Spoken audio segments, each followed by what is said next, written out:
one Korea, it's two Koreas. And we who live here in Seoul cannot ever forget that only a few miles to the north there is another Korea that we can never go to, that we know of only by report, that we cannot much help.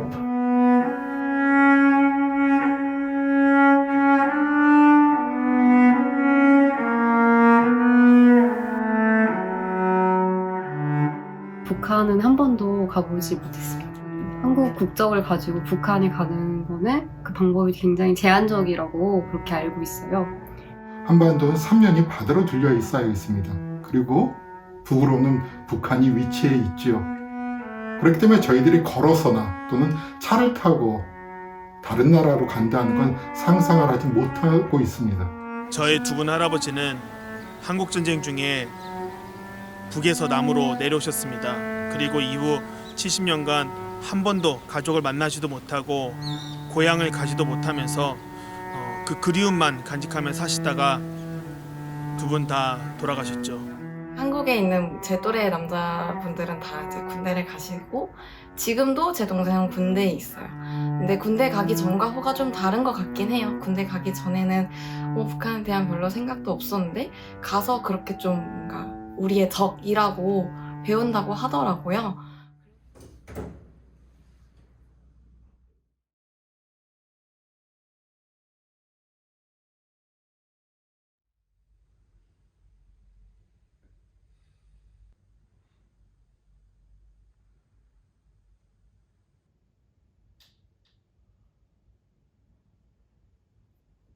In 1979, our first brothers arrived here only a few days after Park Chung-hee, the dictator, had been assassinated. And for the first years, right through, really through the 1980s, Korea was under a military dictatorship with repression, student demonstrations, and then also the growth of industrial workers' strikes and struggle for more justice. Voici, je vous annonce une grande joie, un sauveur à vous est né. Il régnera et son règne n'aura pas de fin.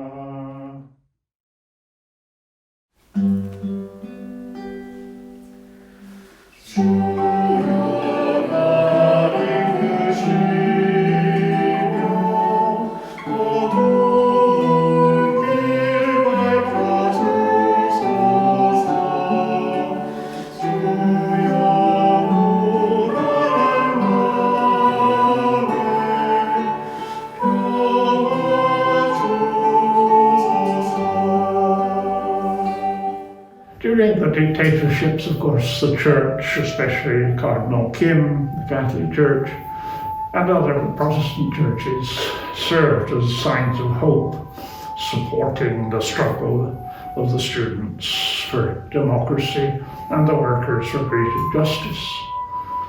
Korea moved in all that time from being a country of small rural villages to being a country of major industrial urban cities with high-rise apartments for most people. 저는 사실 제 일상에서 북한을 떠올리거나 그냥 한반도의 평화를 생각한 적은 사실 많지 않아요. 평소에는 그 한국에서의 삶 자체가 워낙 전쟁 같으니까 분단 상황이나 북한 문제를 생각할 기회가 많지는 않은 것 같아요. 그 분단에 대한 것들이 우리의 일상 속에도 녹아 들어가 있습니다. 가톨릭과 개신교가 같이 만나지 못하는 것은 우리의 일상 속에 녹아 들어가 있는 어떤 분단 의식이 아닐까. 또 개신교 내에서도 감리교와 장로교, 성결교, 침례교 사람들이 같이 만나지 못한다는 거, 그것도 하나의 우리의 일상 속의 분단 의식이라는 생각이 듭니다. 남과 북이 갈라진 지가 70년이 넘었기 때문에 너무나 이제 많은 면에서 달라진 것은 다른 것이 너무 많은데 이러한 다른 것을 이해해주고 또 존중해주는 그런 마음, 그런 가운데 다른 것 안에서 일치를 이루어야 된다고 생각하고요.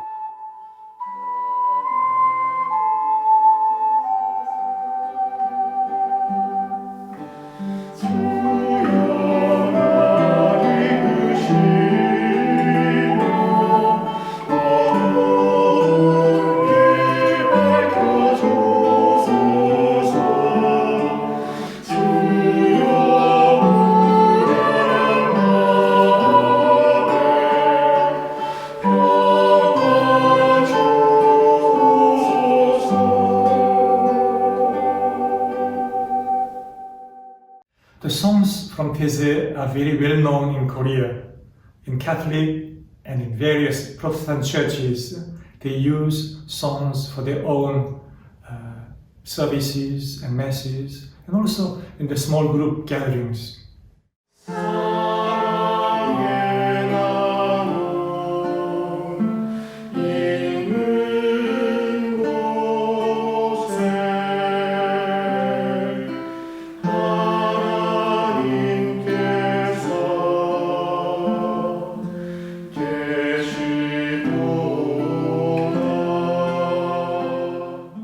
Also, Korean young people have been participating in the international meetings held in Korea or in Hong Kong, or also in the European meetings.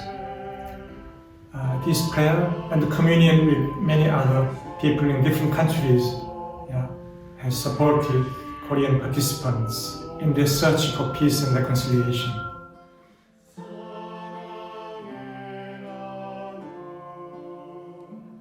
저희가 때저 이런 모임에서 여러 청년들과 같이 만났던 것은 바로 우리가 하나님을 믿는 사람으로서 같이 모여서 여러 나라 사람들이 같이 기도할 수 있다는 것, 그리고 개신교와 가톨릭의 어떤 울타리 또는 그런 약간의 장벽들을 넘어서 같이 기도할 수 있다는 것이 저희들에게는 아주 굉장히 중요한 경험이었던 것 같습니다.